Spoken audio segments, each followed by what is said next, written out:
ನಮಸ್ಕಾರ, welcome back to my YouTube channel.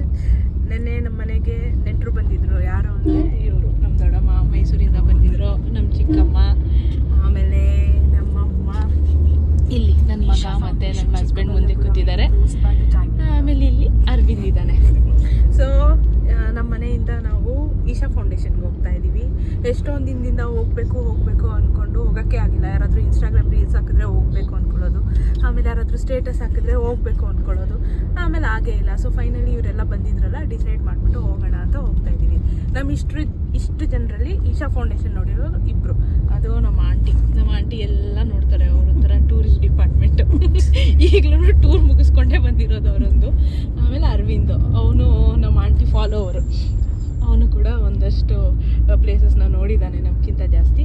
So ಇವಾಗ ನಾವು ಅಲ್ಲಿಗೆ ಹೊರಟಿದ್ದೀವಿ. ಈಗ ಟೈಮ್ ಬಂದು 6:30 ಆಗಿದೆ.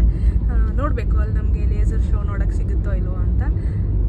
ಆ್ಯಸ್ ಪರ್ ಗೂಗಲ್ ಮ್ಯಾಪು ನಾವು 8 o'clock ರೀಚ್ ಆಗ್ತೀವಿ ಅಂತ ತೋರಿಸ್ತಾ ಇದೆ. ಅಲ್ಲಿ ಈಶಾ ಫೌಂಡೇಶನ್ ಕೂಡ 8 o'clockಗೆ ಕ್ಲೋಸ್ ಆಗುತ್ತೆ ಅಂತ ಗೂಗಲಲ್ಲಿ ತೋರಿಸ್ತಾ ಇದೆ. ನೋಡಬೇಕು ಎಷ್ಟು ಗಂಟೆಗೆ ರೀಚ್ ಆಗ್ತೀವಿ ಅಂತ. ನನ್ನ ಮಗ ನೋಡಿ ಹೆಂಗೆ ನೋಡ್ತಾ ಇದ್ದಾನೆ ನನಗೆ. ನಮ್ಮಮ್ಮ ಏನೋ ಮಾತಾಡ್ತಾ ಇದ್ದಾರೆ ಅಂತ. ನಾವು 4 ಜನ ಕೂತಿದ್ದೀವಿ ಬ್ಯಾಕ್ ಸೀಟಲ್ಲಿ. ನಾನು, ನಮ್ಮ ದೊಡ್ಡಮ್ಮ, ನಮ್ಮ ಆಂಟಿ ಮತ್ತು ನಮ್ಮಮ್ಮ. ಸೊ ಇವಾಗ ಸ್ವಲ್ಪ ಫ್ಯೂಲ್ ಫಿಲ್ ಮಾಡ್ಕೋಬೇಕು ಅಂತ ಪೆಟ್ರೋಲ್ ಬಂಕ್ಗೆ ಬಂದಿದ್ದೀವಿ. ಈಗ ಟೈಮ್ ಬಂದುಬಿಟ್ಟು 6:45 ಆಗಿದೆ. 8 o'clock ಒಳಗೆ ರೀಚ್ ಆದರೆ ಲೇಸರ್ ಶೋ ಕೂಡ ನೋಡ್ಬೋದು, ಇಲ್ಲದ್ರೆ ಅದು ಕೂಡ ಆಗಲ್ಲ. ನೋಡಬೇಕು, hoping for the best. Arvind ಮೇಲೆ ಡಿಪೆಂಡ್ ಆಗುತ್ತೆ. ನನ್ನ ಕಾರ್ ಮೇಲೆಗೆ ಓಡಿಸ್ತಾ ಹೇಳ್ತಾ ಇದ್ದೀನಿ. ಆಗಿದೆ ನೋಡಿ, ನಾವು ಇನ್ನೂ ಹೋಗ್ತಾನೇ ಇದ್ದೀವಿ. ಇದು ಯಾವ ರೂಟು ಗೊತ್ತಿಲ್ಲ. ಕರೆಕ್ಟಾಗಿ ಹೋಗ್ತಾ ಇದ್ದೀವ, ಗೂಗಲ್ ಮ್ಯಾಪ್ನ ನಂಬ್ಕೊಂಡು ಹೋಗ್ತಾ ಇದ್ದೀವಿ. ಇಲ್ಲಿ ಎಷ್ಟು ಡಾರ್ಕ್ ಇದೆ ರೋಡು, ಭಯ ಆಗ್ತಿದೆ. ಕರೆಕ್ಟಾಗಿ ಹೋಗ್ತಾ ಇದ್ದೀವಿ. ಟೈಮ್ ಸರಿಯಾಗಿ ರೀಚ್ ಆದರೆ ಸಾಕು. 8:04ಗೆ ಈಶಾ ಫೌಂಡೇಶನ್ ರೀಚ್ ಆದ್ವಿ. ಬಟ್ ಅವ್ರು ನಮಗೆ ಒಳಗೆ ಬಿಡ್ತಾ ಇಲ್ಲ. ಲೇಸರ್ ಶೋ ಆಗೋಗಿದೆ. ಎಲ್ಲರೂ ಹೋಗ್ತಾ ಇದ್ದಾರೆ, ಗಾಡಿ ಎಲ್ಲ ನೋಡಿಕೊಂಡು ವಾಪಸ್ ಹೋಗ್ತಾ ಇದ್ದಾರೆ. ನಮಗೆ ಒಳಗೆ ಹೋಗೋಕೆ ಬಿಡ್ತಾ ಇಲ್ಲ. ಸೊ ಅದಕ್ಕೆ ಅಲ್ಲಿ ಕಲ್ಯಾಣಿ ಊಟ ಅಂತ ಒಂದು ರೆಸ್ಟೋರೆಂಟ್ ಇದೆ, ಅಲ್ಲಿ ಹೋಗೋಣ, ಊಟ ಮಾಡ್ಕೊಂಡು ಮನೆಗೆ ಹೋಗೋಣ. ಸ್ವಲ್ಪ ಬಿಡಿ, ವಯಸ್ಸಾಗಿದೆ, ನೋಡ್ಕೊಂಡು ಹೋಗ್ತೀವಿ.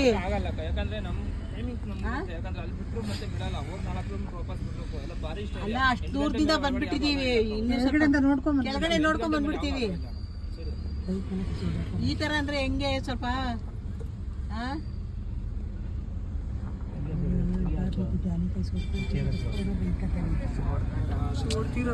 ದೊಡ್ಡಮ್ಮ ರಿಕ್ವೆಸ್ಟ್ ಮಾಡ್ಕೊಂಡ್ರು, ಬಿಟ್ಟಿಲ್ಲ ಇವರು.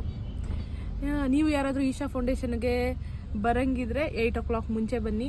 ಅದಾದ್ಮೇಲೆ ಬಂದರೆ ನಿಮ್ಗೆ ಒಳಗೆ ಬಿಡಲ್ಲ. ನೋಡಿ, ಇವರು ಪಾಪ ಯಾರೋ ಬೈಕಲ್ಲಿ ಬಂದಿದ್ದಾರೆ, ಇವ್ರಿಗೂ ಬಿಡ್ತಾ ಇಲ್ಲ. ಹಿಂದೇನೋ ಕಾರಲ್ಲಿ ಒಬ್ರು ಇದ್ದಾರೆ, ಅವ್ರಿಗೂ ಬಿಟ್ಟಿಲ್ಲ. ಹೋದ್ರು. ನಮ್ಮ ಕಾರ್ ಇಲ್ಲಿ ನಿಂತಿದೆ, ಒಳಗಡೆ ಬಿಡಲ್ವಂತೆ. ಇಲ್ಲೆಲ್ಲ ಹೋಟೆಲ್ಸ್ ಇದೆ ಎಲ್ಲ. ಇವರೆಲ್ಲ ಲೇಸರ್ ಶೋ ನೋಡ್ಕೊಂಡು ಹೋಗ್ತಾ ಇರೋರು ಮನೆಗೆ.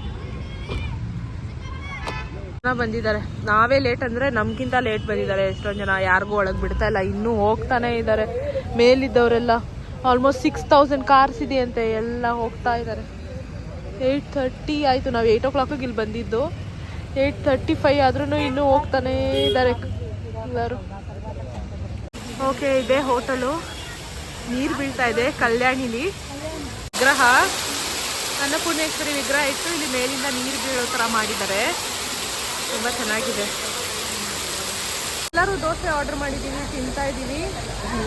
ನಮ್ಮ ಅಮ್ಮ ಮಸಾಲೆ ದೋಸೆ ತಿಂತಾ ಇದ್ದಾರೆ, ನಮ್ಮ ದೊಡ್ಡಮ್ಮನು ಮಸಾಲೆ ದೋಸೆ. 3 ಜನ ಸಿಸ್ಟರ್ಸು ಮಸಾಲೆ ದೋಸೆ. ನಾನು ಘೀ ಮಸಾಲೆ ದೋಸೆ ತೊಗೊಂಡಿದ್ದೀನಿ, ಮತ್ತು ಅದು ಮಶ್ರೂಮ್ ಮಂಚೂರಿ. ಮತ್ತು ಅರವಿಂದು ರೋಟಿ ಕರಿ ತೊಗೊಂಡಿದ್ದಾನೆ. ಮತ್ತು ನನ್ನ ಹಸ್ಬೆಂಡು ಓಪನ್ ಬಟರ್ ಮಸಾಲ. ನನ್ನ ಮಗ ಏನೂ ಇಲ್ಲ, ಉಪವಾಸ. ಇವಾಗೆಲ್ಲ ತಿಂದಾಯಿತು, ಹೋಟೆಲಿಂದ ಹೊರಡ್ತಾ ಇದ್ದೀವಿ. ಇವಾಗ ಟೈಮ್ ಬಂದುಬಿಟ್ಟು 10:05 ಆಗಿದೆ. ಇಲ್ಲಿಂದ ಮನೆಗೆ ಹೋಗಿ ತಲುಪಕ್ಕೆ ಅಟ್ಲೀಸ್ಟ್ 11 ಆದರೂ ಆಗುತ್ತೆ, 11:30. ಸೊ ಇಲ್ಲಿಂದ ಹೊರಡ್ವಿ. ನಾನು ಈ ವ್ಲಾಗ್ನ ಇಲ್ಲಿಗೆ ಎಂಡ್ ಮಾಡ್ತಾ ಇದ್ದೀನಿ. ಬೆಟರ್ ಲಕ್ ನೆಕ್ಸ್ಟ್ ಟೈಮ್ ಅಂತ ಹೇಳ್ತಾ ಇಲ್ಲಿಂದ ಹೊರಡ್ತಾ ಇದ್ದೀನಿ. ಮೋಸ್ಟ್ಲಿ ನೆಕ್ಸ್ಟ್ ಟೈಮ್ ನಾವು ಬೇಗ ಬರ್ತೀವಿ. ಹಾಗೆ ಬಂದಾಗ ಆದಿಯೋಗಿನ ನೋಡ್ಕೊಂಡು ಹೋಗೋದು. ಇವಾಗ ಸದ್ಯಕ್ಕೆ ಎಲ್ಲರಿಗೂ ಗುಡ್ ನೈಟ್ ಆ್ಯಂಡ್ ಬಾಯ್.